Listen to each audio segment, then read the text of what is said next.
So we're going to talk a little bit about organizational structure and oversight, and specifically about how it ties into venture, kind of private equity or investments from the DAO. Up here, I'm going to let everyone introduce themselves, but I think the main point here is that we want to talk about something that is kind of obvious to a lot of people who have been around the DAO. It's that the DAO has a large treasury, it has a group of builders, and it needs to develop the ecosystem. So how can the DAO most efficiently support builders develop an ecosystem, but do so with an organizational design and controls? And that's kind of one of the big questions that all of us up here in various ways have been working on. So do you guys want to go ahead and introduce yourself quickly in 30 seconds and kind of what, and don't yet talk about the program that you represent. We'll get into that in a minute. So, hey everyone, I'm Anna, and I was leading the venture track earlier in the weekend. I spent the past 8 years in Web3 and venture. I was on the core team that set up the Outlier Ventures Accelerator. And then, I've done over 200 deals in the space over the past couple of years. And it's been quite interesting to see how venture evolves within crypto, and it will be especially interesting to see how it evolves in the DAO, so yeah. Hi everyone, I'm Bernard. I'm one of the co-founders of Moderator.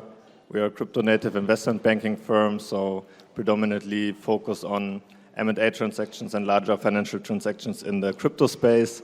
Have a governance unit attached, so this is in that capacity are working for some of the larger DeFi ecosystems. We're leading the M&A initiative, so trying to bring in M&A and enabling the DAO to act in M&A transactions, which is obviously a first of its kind approach, similar to you guys. So very excited to discuss the nitty-gritty details today. Hey everybody, my name is Lucas Fulks. I'm the CEO and co-founder of Hive, former co-founder of Helica.io. My background is in gaming and data and analytics and infrastructure, and I've been working with the DAO pretty closely on a couple of programs and a couple of different things. So, as I was mentioning, it kind of seems like an obvious thing. This is an ecosystem of builders. The DAO has a large treasury. How do we create investments and help support the builders that need capital? These are three different examples of that, right? So we have Arbitrum Ventures initiatives, we have the M&A group, and we have the Gaming Catalyst program. Three different kind of ways of thinking about it, but they all have this complexity about how is their oversight and what is the organizational design of working with the DAO. So now I want to talk a little bit about just what do each of your programs specifically kind of do and focus on, and kind of what is the status of them? Because for some context, you can't just go and start a program. You can't just say, oh, we need venture capital in the DAO, or oh, we need M&A in the DAO. You actually have to go and create a snapshot and then get the temp check and talk to a bunch of delegates and herd a bunch of cats and then actually get it through Tally. And all of these groups are at various stages of that. So tell us a little bit more about what AVI is and what status you are, and then kind of what you're doing going forward. Just a couple of minutes. Yeah, sure.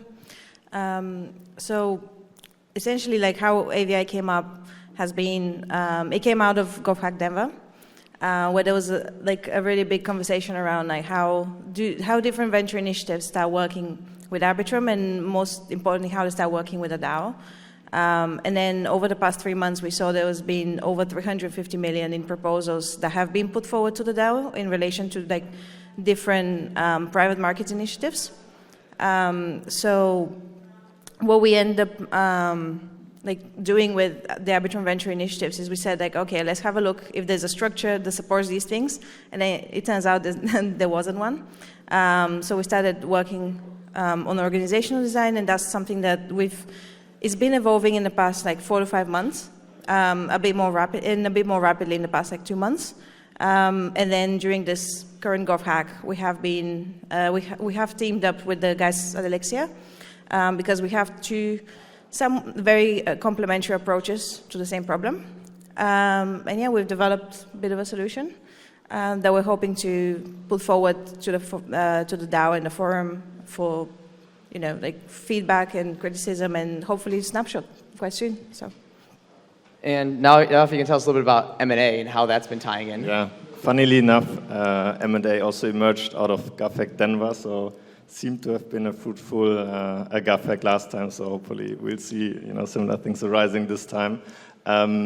basically the starting point back then was, quite similar. I think we sat down together and thought about, what do we see in the traditional space in terms of effective ways to allocate capital in a corporate context, right? Where we see M&A kind of fulfilling two promises at the same time. One is obviously being a vehicle for strategic growth for a larger ecosystem, right? It enables an ecosystem, or the DAO in this case, to fill in the gaps either in DAO operations, but then also in technology and enabling the DAO in adding strategic acquisitions to the core tech roadmap.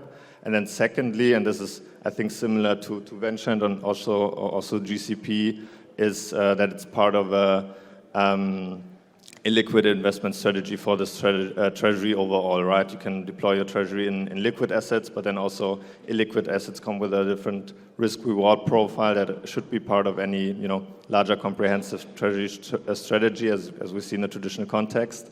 And this is where it also comes into play. Obviously, super excited also in the momentum that M&A right now has in the crypto space. There are many different targets in the space that are up for grabs, and there's not a single larger DAO that has the capability to act on these. So that's why personally I think very excited to make this a reality for Arbitrum now. And just before Lucas goes, for context, right now AVI is currently on Tally, so the Arbitrum Venture Initiative is currently on Tally.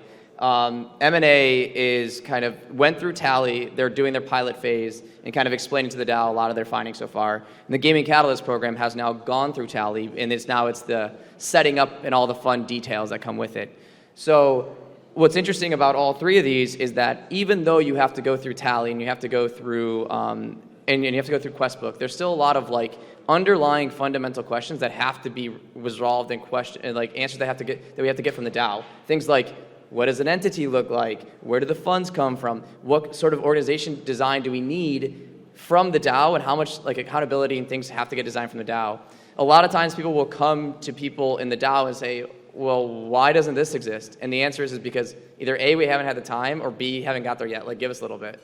And so that's kind of things like strategic priorities are things that both people are working on, because we need overall questions like that. So given that context, tell us a little bit more about GCP and kind of where some of the next steps are. Yeah, absolutely. My name is Lucas. I've been working with the working group that's over the GCP. The GCP was really brought by a ton of much brighter minds. Rick's a great example. He's had a big part. Dan has. And the purpose of it is to really catalyze gaming on Arbitrum. And so the reality is my experience at Helica, where I got to work with all the best games, we started to see that a ton of those games were kind of coming onto Arbitrum without knowing that Arbitrum was a great place to be for games. And so that's kind of what made really seeing that the GCP, the Arbitrum, is such a great spot for games. Really, it makes sense to catalyze that with a large initiative, because gaming's hard. It's hard to build those games, and so that's kind of the stage we're at. We've gone through Tally. The setup there obviously is there's still a ton of work to be done. It's getting through Tally is the first piece. You have to start doing organizational design, making sure you have the right team in place to really deploy that capital in a meaningful and efficient way, and then also building the structure around it to make sure that there's always safeguards, but also bright minds thinking about the right problems and contextually relevant experiences to how that capital is being deployed. And so I think the question that is on a lot of people's mind is when? When can I get the money, right? Because this all, in my view, this all comes back to the builders and how do we support more builders on Arbitrum? And the answer is Arbitrum has a lot of great things that can help you. The money and the capital we believe is coming, because the cool thing about a lot of this is that investments and money begets more money. So people are already speaking to AVI, people are already speaking to Gaming Catalyst program about other funds that want to come into Arbitrum, and it can actually send up a better signal that, hey, builders can get the capital they need here, and the builders can get the support they need here.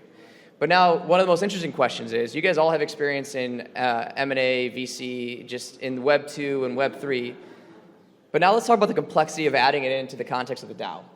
How does the DAO fit into all this? Even though the DAO has a large treasury, the DAO is a headless organization, and that's where things get really fun. So how do you see the DAO fitting into something like AVI and ventures? Yeah, sure. The DAO is really interesting environment to navigate, especially if you're coming from a more centralized point where you really have like one champion, and you only need to get like one person to truly buy in, and then they sell you into their organization, right? Whereas with the DAO, it's like you need 50 people to fully buy in to sell you into the organization, like at least 50, right? So like navigating the environment is quite different. But I feel like it's more exciting, and at the same time it creates some governance, not necessarily governance issues, but it creates like it creates like issues that needs to be resolved. And I'm sure like we're working on this, and we're looking at things like oversight committees and how to involve more of the delegates and how we build the community in, especially with AVI. Like into the pilot, we worked in like DAO workshops like every couple of weeks for education, for updates, just to make sure everybody is on the same page and everybody actually gets to understand how venture works. Because normally in a centralized organization, you come in as the expert, they kind of trust you and they say like, yeah, you're doing a great job. But I feel like with the DAOs, like the experts come in and we kind of like, part of our job is actually to educate and to like upskill the people, to upskill everyone so they can make better decisions themselves, versus like centralizing these powers into one organization or like 2 or 3 organizations that kind of like working together and figuring things out. So I think to me, I think 2 things, and it's a bit building up on what you said. One is balancing the autonomy of initiatives with their independence, but then also speed. The first one, I think, what we see a lot is we are kind of, finding ourselves in Arbitrum DAO, in, aligning on what the DAO needs to decide and what the granularity level of decisions should be, right? And when we talk about venture and M&A and GCP, we have conversations about, okay, should the DAO or an oversight committee decide every single investment, single individual capital allocation to the level of, okay, you guys present, hey, this is a company A, should we allocate X amount and you need a sign-off? Or is it you get the autonomy to an extent that, okay, you have a mandate, a certain capital allocation for 1 year, run with it, we trust you, and then we review. And I think these things are not decided to the full extent yet, because it's a new thing. We're all working really hard to get this right and so on. But I think these are the interesting considerations where a lot of different opinions come into play. And then secondly, speed. I think that's also something that you guys faced, obviously being a bit further progressed in terms of that. I think all of us are very impatient with these kind of initiatives. And if you look at the traditional space, setting up a 3-digit million venture capital fund, putting in the structures, the scrutiny, reporting, decision-making, and everything. It takes time, right? It's a complex endeavor. You have additional complications in how does it fit into a DAO and so on. So it's like, first of its kind, conceptual things also. And I think all of us are, would rather want to have it yesterday than tomorrow. So I think that's also something that, we're still in the mix of figuring out. Yeah, absolutely. And just jumping off of what both of y'all said, I think there's additional complexity in the way that, to your point, Anna, it's like sometimes in a lot of typical venture situations, you convince one person and you move forward. And in a DAO, what I actually think is very interesting about it is like, obviously you have skepticism, but you also have like strong embrace. And I think that's something that, looking back at my time in Web 2 and Web 3 raising money, it's just something that doesn't exist. You usually just move past the skepticism, find someone that radically believes in you, and move forward. And I think that's actually one of the interesting things that DAO provides, is like seeing both sides of an investment strategy and an idea is obviously the better way to deploy that capital, because if you just have complete conviction in everything about it, you're kind of blind to what those risks are. And I think that gets me to my next point, which is like, I think working with the DAO is interesting because you have to get goal alignment. Like the idea is, what are we actually solving for? And when you do that, obviously you probably want some people from the DAO that have some guiding principles that are shared at the whole DAO level to kind of tell you, this aligns with where we want to go as a team. But you also need experts to come in that have deployed capital at a very serious level, that have really, really nuanced understanding of like the vertical you're in. So a great example is gaming is like insanely nuanced. There's games that look good on the surface that just objectively are not great investments.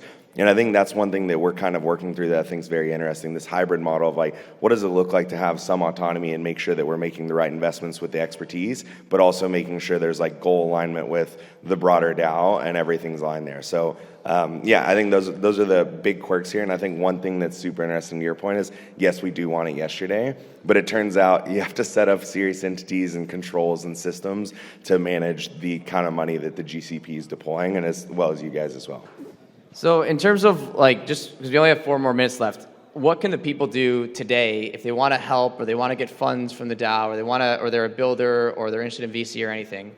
I think for today, if you're a builder, there's lots of great grant opportunities in Arbitrum. You can go to the foundation, you can go to Plowdy Labs or like ThriveCoin, you can go to Questbook. There's lots of ways to get grants.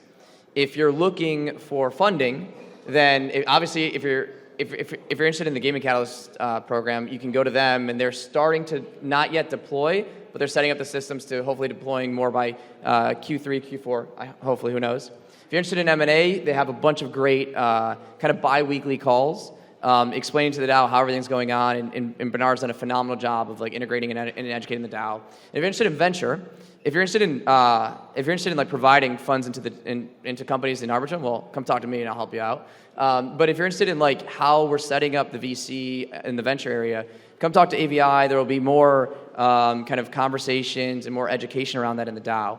But there are things that are happening today, but I think the bigger thing is what will be happening over the next 6-12 months, in that I could imagine a more diverse ecosystem of Arbitrum and like a really vibrant economy of capital coming not only from the DAO, but how that kickstarts everything else and getting outside capital into Arbitrum, where this is a place where like you want to build because you know you have the capital, the mentorship, all the things that you need to be able to create great products and great companies in Arbitrum. So just to wrap it up quickly, 30 seconds to each one of you. What's the last point you want everyone to remember or think about when they're thinking about venture or private equity or kind of funds flowing from the DAO? No, that's a difficult question. Yeah, I guess for me it would be to not only think about like when you look at something how cool a project is, but also think about like the questions you're asking, and think about like how like whatever money you're deploying actually comes back to the DAO and back to the treasury, just because that's something that I feel like crypto ecosystems are yet to figure out. Normally ecosystem funds are known as like you throw some money and maybe they come back to you. What we want to set up with AVI for Arbitrum is actually deploy some of the treasury and then make the entire investment vehicle self-sustainable over a period of a number of years, and then deploy money once, and not just keep throwing money into the abyss. Cool. I think for me it's probably Arbitrum is a freaking cool home for builders. Looking at all of these initiatives, I think all of these have aligned. We just want to provide a good home for builders. Is it with grants, but then also later stage investments, or then even potentially an exit scenario further down the road via M&A. All of these combined, I think, are working towards offering things that hopefully also puts us ahead of other ecosystems in terms of what builders can get out of it. Yeah, I think mine would be one, Arbitrum's a freaking great place to build. And then also I think another piece to remember is like I've spent a ton of time in gaming and I've also spent a ton of time in startups. And the interesting thing about venture and gaming specifically is that they're the same model. It's like it's hit driven. There is risk. You take that on. That's something but it's not that every single deployment needs to be absolutely perfect. It's that the ones that are perfect or the great investments will pay dividends on whatever's deployed over there. And so I think that's something that people need to keep in mind is like as money's deployed, it's not like a zero-sum game. It's not like it's a linear up. It's like you build something, you catalyze a culture and a community around building and building great things on a great platform. And once that kind of takes root, even if the initial payback isn't there, that momentum will keep going. And so it's not always about the capital you're deploying and that exact return. Obviously, you will be measured on that, and that matters. But I think what we're doing today is going to really, really strongly change what the future course of Arbitrum looks like, because doing this gives people people confidence and faith in what's here and the sustainability of it. And we're going to see projects pour in. And to be honest, we're already seeing this on the gaming side. There are projects reaching out from other chains, other platforms that have really strong interest in what's happening here, specifically because there's a bold statement, a bold bet made on gaming. And so that's kind of it. I think thesis-driven is going to win, and that's, I think, how we're all looking at this from the venture side.